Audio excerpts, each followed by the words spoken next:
आपके साथ मनीषा सिंह और आप देख रहे हैं एबीपी गंगा। और खबर सबसे पहली नोएडा से है, जहां पुलिस कमिश्नर लक्ष्मी सिंह ने आदेश पर बड़ी कार्रवाई की है। उनके आदेश पर बड़ी कार्रवाई हुई है। लक्ष्मी सिंह के आदेश पर 2 दरोगा और 1 कांस्टेबल सस्पेंड हुए हैं। सेक्टर 113 थाना के सोरखा चौकी इंचार्ज ओम प्रकाश सिंह सस्पेंड हुए हैं। दरोगा आवेश मलिक और कांस्टेबल मानवेंद्र भी निलंबित किए गए हैं। तीनों पुलिस पदाधिकारियों के खिलाफ विभागीय जांच के आदेश हैं। अंडे वाले की दुकान में तोड़फोड़ के आरोप भी लगाए गए हैं और सीपी लक्ष्मी सिंह के आदेश पर डीसीपी हरीश चंद्र ने की कार्रवाई।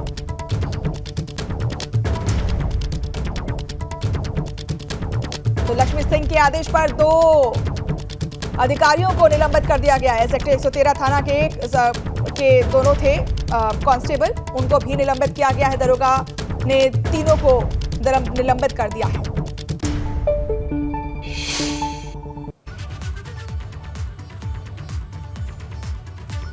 तो पुलिस कमिश्नर लक्ष्मी सिंह के आदेश पर बड़ी कार्रवाई की गई है। आप देख सकते हैं कि किस तरीके से अंडे वाले के साथ तोड़फोड़ की गई या फिर हम कहें उसके साथ मारपीट की गई, जिसका खामियाजा अब इन पुलिस अधिकारियों को देखना पड़ रहा है। वहीं महोबा में सरकारी स्वास्थ्य सेवाओं और व्यवस्था के दावों की खुली पोल। मरीज को अस्पताल ले जाने के लिए नहीं मिली कोई एम्बुलेंस। परिजन मरीज को ठेले पर लादकर ले गए अस्पताल।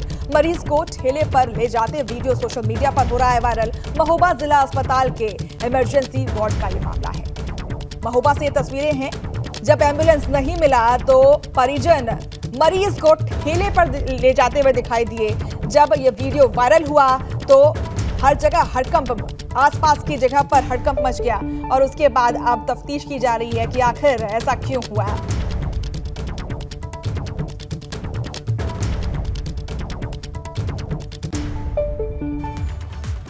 वहीं प्रयागराज पहुंचे सीएम योगी ने लुकरगंज में माफिया अतीक अहमद के कब्जे से मुक्त कराई जमीन और इस पर बने फ्लैट्स का लोकार्पण किया गया। दरअसल माफिया के कब्जे से मुक्त जमीन पर गरीबों के लिए फ्लैट का निर्माण कराया गया था। करीब 1731 वर्ग मीटर जमीन पर 76 फ्लैट बनाए गए हैं।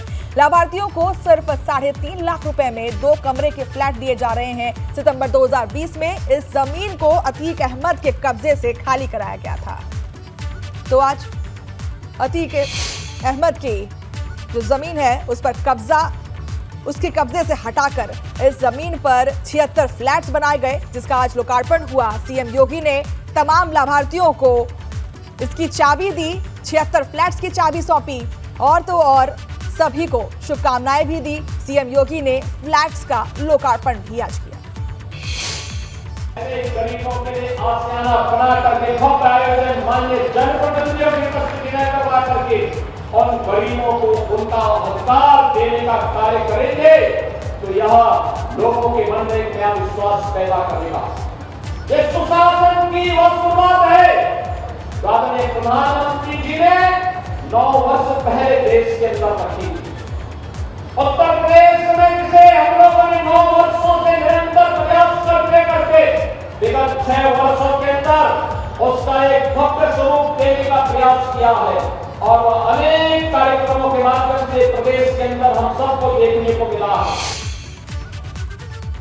तो वहीं सुल्तानपुर को सांसद मेनका गांधी का तोहफा मिला है। प्रधानमंत्री सड़क योजना के तहत 8 सड़कों का किया गया शिलान्यास। 57.48 करोड़ की लागत से 8 सड़कों का हो रहा है निर्माण। मेनका गांधी ने चौपाल लगाकर सुनी लोगों की समस्याएं और जिला अस्पताल के इमरजेंसी वार्ड का किया औचक निरीक्षण।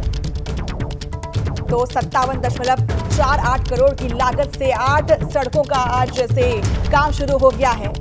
ये बड़ी सौगात मिली है मेनका गांधी की तरफ से। जिला अस्पताल के इमरजेंसी वार्ड का भी औचक निरीक्षण किया उन्होंने और हाल जानने की कोशिश की, जमीनी स्तर पर लोगों की समस्याएं सुनने की कोशिश की। सुल्तानपुर को सांसद मेनका गांधी की सौगात।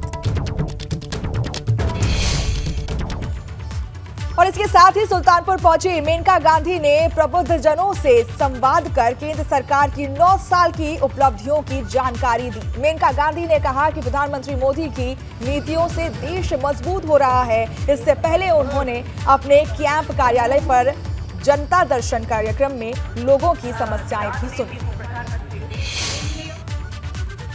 बिजली की सारी मुसीबत पर उन्होंने अपना ध्यान लगाया। आपके यहाँ 700 ट्रांसफॉर्मर्स आए हैं जो पूरे उत्तर प्रदेश में सबसे ज्यादा। आपकी तारे बदले गए। अब जब आपकी बिजली चली जाती है 1 घंटे के लिए तो मुझे फोन लगाया जाता है कि हमारी बिजली चली गई, हमारी बिजली चली गई। नहीं तो पहले स्थिति क्या थी कि अगर 1 घंटे की बिजली मिले तो हम लोग शुक्र करते थे। मुझे याद है पीलीभीत में 12-12 घंटे के लिए बिजली नहीं मिलती थी और किसी ने शिकायत नहीं करी क्योंकि रिवाज नियर से था। और अब हम लोग बिजली के आदी हो गए, तो बहुत अच्छी बात है। वहीं पिथौरागढ़ के घाट क्षेत्र में अवैध खनन की शिकायत पर प्रदर्शन ने कार्रवाई की है। प्रशासन ने कार्रवाई की है। रामगंगा नदी में जेसीबी से अवैध खनन करने के लगातार शिकायत आ रही थी। प्रशासन की टीम ने घाट क्षेत्र में छापेमारी कर खनन में लगे एक पोकलैंड और एक जेसीबी को सीज कर लिया।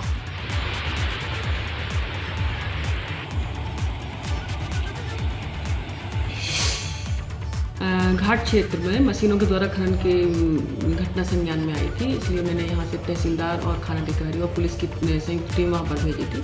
तो वहाँ पे एक पोकलैंड जेसीबी और कुछ टिप्पर जब्त किए हैं और उनको सीज कर दिया है। उनके वजह से नोटिस भी इशू किया जा रहा है और जिस तरह भी अवैध गतिविधियाँ हैं उसको पूरी तरीके से हम लोगों ने रोका है।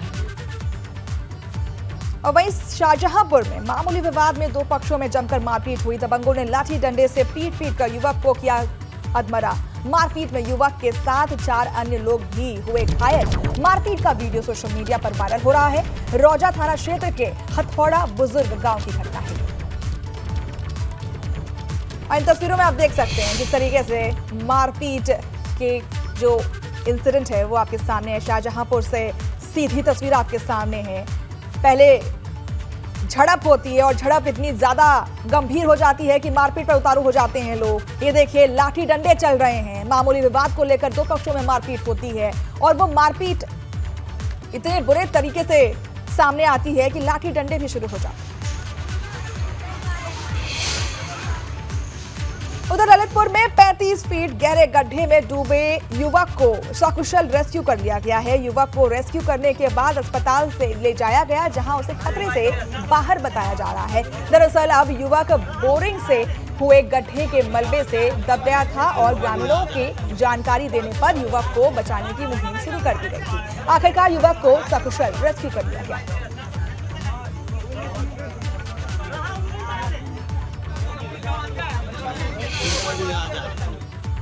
और खबरों में आगे बढ़ते हैं। अयोध्या में एंट्री के साथ ही लोगों को उसकी भव्यता का एहसास हो सके इसलिए योजना बनाकर काम हो रहा है।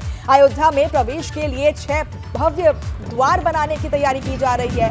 इस प्रोजेक्ट पर 15 करोड़ से अधिक की धनराशि खर्च होने की संभावना है। प्रोजेक्ट की धनराशि के लिए बड़े व्यवसायियों की मदद ली जा रही है। इसी क्रम में अमेठी के एक मसाला व्यवसायी ने 2.5 करोड़ की मदद की है और व्यवसायियों ने भी मदद के लिए अपना हाथ आगे बढ़ाया है। अयोध्या में बहुत सारे प्रोजेक्ट्स चल रहे हैं। कुछ हम लोग नई चीज़ें प्रपोज कर रहे हैं और ऐसे बहुत सारे प्राइवेट इंडिविजुअल्स हैं, बिजनेस हाउसेज हैं जो यहाँ पर कंट्रीब्यूट करने के इच्छुक हैं। तो कुछ ऐसे वेलकम गेट्स हैं जो हम लोग बनाने के इच्छुक हैं, जिनकी डिज़ाइन हम लोगों ने एक डिज़ाइन कंपटीशन किया गया था, ग्लोबल डिज़ाइन कंपटीशन हुआ था, उसमें कुछ डिज़ाइंस आई हैं। तो उसमें जो बहुत ही उत्कृष्ट डिज़ाइंस हैं उनको हम लोग एग्जीक्यूट करेंगे ग्राउंड पे। और कुछ ऐसे 22 अप्रैल से यमुनोत्री धाम की यात्रा की शुरुआत हुई थी। यात्रा को 68 दिन हो चुके हैं। इस बीच 4,92,292 श्रद्धालु यमुनोत्री धाम पहुंच कर मां यमुना के दर्शन कर चुके हैं, जबकि गंगोत्री धाम में कपाट खुलने के बाद से लेकर अब तक 5,75,000 श्रद्धालु दर्शन कर चुके हैं। इस यात्रा काल में अब तक यमुनोत्री धाम की यात्रा में अलग अलग कारणों से कुल 29 श्रद्धालुओं की मौत भी हो चुकी है। महाराष्ट्र से आया मैं चारी धाम कर, तो ये रोड से जब निकला तो ये रोड थोड़ा खराब ही है। रोड में गड्ढे पड़े हुए, तो करने की जरूरत है। ये अभी जब 4 धाम यात्रा की व्यवस्थाएं चल रही थी उस समय भी हमारे द्वारा उनके साथ पत्राचार किया गया था। उसके क्रम में कुछ पैचवर्क आदि NHIDCL द्वारा किया गया, हालांकि वो पर्याप्त नहीं है। उस बारे में मेरे द्वारा लगातार जो GM हैं NHIDCL के, उनको भी बताया गया है कि इसको जल्दी करवाएं और उनके स्तर से भी आवश्यक पत्राचार किया गया है और मैं पुनः इसके बारे में कार्रवाई के लिए आवश्यक कार्रवाई।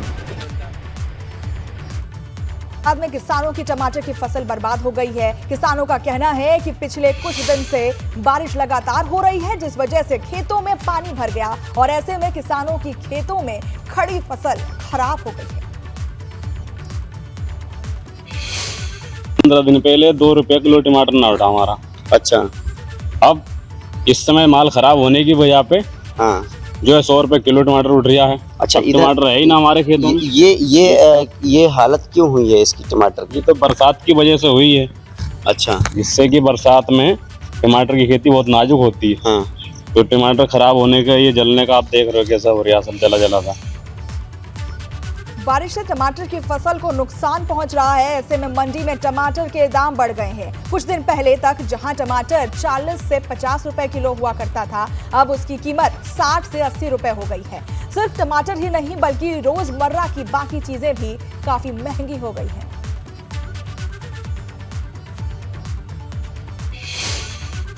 पड़ रहा है किसान को, अब दवाई लावे 1000-1200 तीसरे चौथे दिन दवाई होती रहे हैं और क्या पल्ले पड़ रहा, कुछ भी नहीं। कबात भी वसूलनी पड़ रही खेती में, अब करना पड़ रहा है अपनी वजह से, और करे क्या बताओ।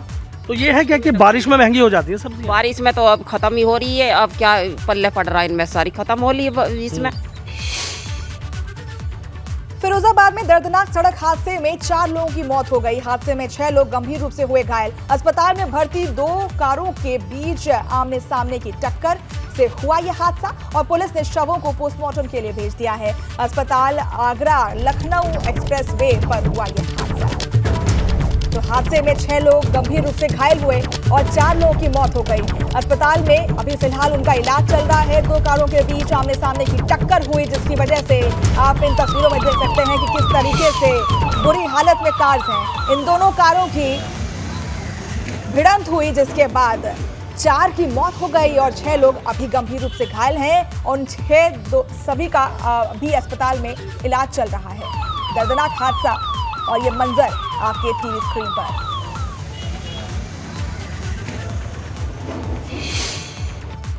थाना मडरसेना के अंतर्गत जो हमारा आगरा एक्सप्रेस हाईवे है, उस पर एक सियाज जो मैनपुरी से, जिसके पहचान हुई है कि मैनपुरी के ड्राइवर हैं, और दूसरी तरफ में एक और दूसरी जो गाड़ी थी वो आ रही थी। ये सियाज गाड़ी में शायद जो नींद में झपकी आ गई और ये जो ड्राइवर है उनके जो डिवाइडर है उस पर इसने खुदाई गाड़ी इस तरफ में, उसकी वजह से जो दूसरी गाड़ी थी सामने आने वाली, उससे उसकी टक्कर हो गई। यहाँ पर अभी जो 3 लोग हैं जो सियाज में बैठे हुए थे, उनकी मौके पे ही दुर्भाग्यपूर्ण मृत्यु हो गई और जो 7 लोग अन्य गाड़ी में थे उनको इमीडिएटली यहाँ पर पुलिस बल ने पहुँच के एम्बुलेंस के साथ में जिला अस्पताल पहुँचाया है। उनका इलाज किया जा रहा है। आगे यहाँ पर जो यातायात सुचारू व्यवस्था है उसको भी बनवाया जा रहा है और कुल मिलाकर जो है वो सिचुएशन कंट्रोल में है, किसी प्रकार का कोई लॉ एंड ऑर्डर नहीं। बांदा में दर्दनाक सड़क हादसा हुआ है। एक कार सड़क किनारे पर खड़े ट्रक से टकरा गई। इस हादसे में 6 लोगों की मौत हो गई। बताया जा रहा है कि 5 लोगों ने मौके पर ही दम तोड़ दिया, जबकि एक शख्स की अस्पताल में इलाज के दौरान मौत हो गई। अभी भी 2 लोगों की हालत गंभीर बताई जा रही है। ये सभी लोग तिलौसा गांव के बताए जा रहे हैं।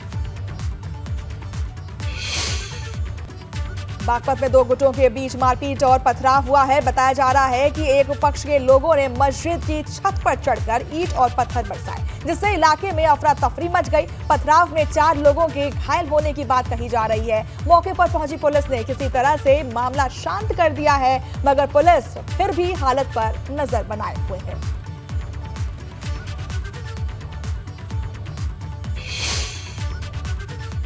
उन्नाव में झोपड़ियों में आग लग गई। देखते ही देखते आग फैल गई और उसकी चपेट में 3 झोपड़ियां आग में समा गई। लोगों ने किसी तरह से भागकर अपनी जान बचाई है। बताया जा रहा है कि गांव में एक समारोह था, उसी को लेकर बनाया जा रहा था, लेकिन तभी आग लग गई।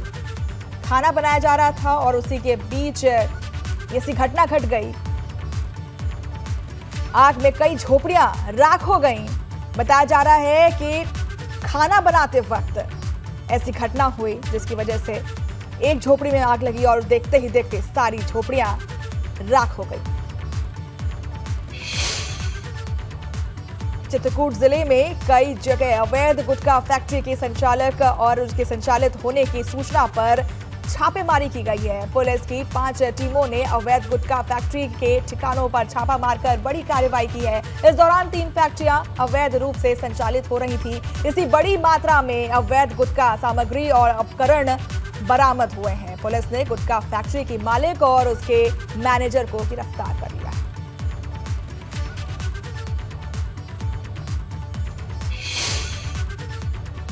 वैसे यूं तो नैनीताल अपनी कुदरती सुंदरता और ठंडी आबोहवा के कारण देश दुनिया में प्रसिद्ध है, लेकिन नैनीताल की शान और इस शहर की पहचान याट्स बोट्स को के कारण भी दुनिया भर में बातें चलती हैं, इसकी प्रसिद्धि दिखती है। ये याट्स बोट्स 1890 में ब्रिटिश काल में आया था और मौजूदा समय में इनकी संख्या 10 है। ये याट्स नैनी झील का मुख्य आकर्षण है। फर्स्ट टाइम है मेरे नैनीताल एंड बहुत मज़ा आया। एडवेंचर है, अलग ही मज़ा है इसका, याद का। कैसा फील हुआ? बहुत मज़ा आया बस।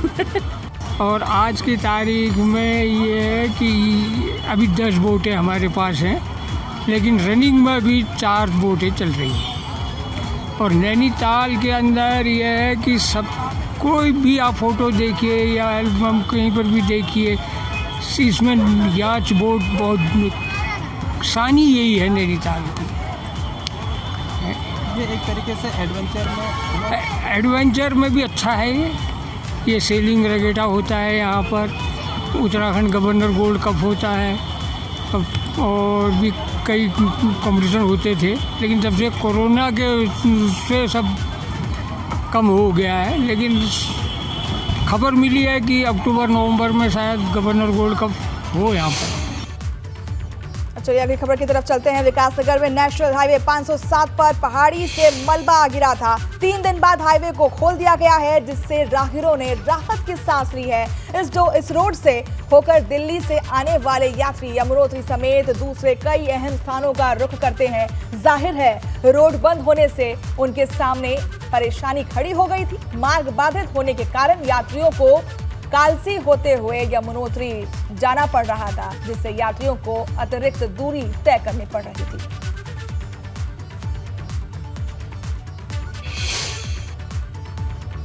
बारिश ने हापुड़ में लोगों की मुश्किलें बढ़ा दी हैं। रेलवे अंडरपास में पानी भर जाने से अंडरपास तालाब में तब्दील हो गया है। अंडरपास में पानी भर जाने से एक कार वहां पर फंस गई। कार के अंदर पानी भर जाने की वजह से कार सवार युवक अपनी जान बचाने के लिए कार की छत पर जाकर के बैठ गया।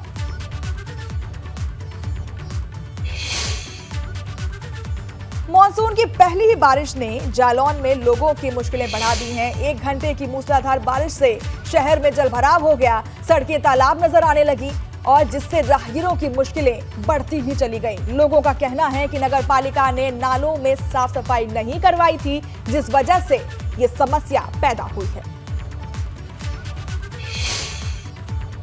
वहीं अगर बात करें नोएडा में, तो नोएडा में बारिश ने अथॉरिटी की तैयारियों की पोल खोल रख दी है। महज कुछ मिनटों की बारिश ने सड़कों पर जलभराव हो गया, जिस वजह से सड़कें तालाब नजर आने लगी। वैसे तो अथॉरिटी की तरफ से पानी की निकासी के इंतजाम को लेकर बड़े बड़े दावे किए जाते हैं, मगर मॉनसून सीजन की पहली ही बारिश ने इन दावों पर सवाल उठा दिए हैं।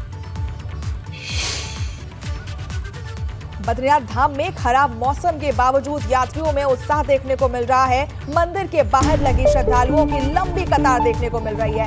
यात्रा शुरू होने के बाद से अब तक 10 लाख यात्री ने दर्शन कर लिए हैं। आप देख सकते हैं, खबरें आ रही हैं कि मौसम खराब चल रहा है, लेकिन यात्रियों के उत्साह में कोई भी कटौती नहीं दिख रही। और इस बुलेटिन में बस इतना ही। खबरें और भी हैं, आप बने रहें।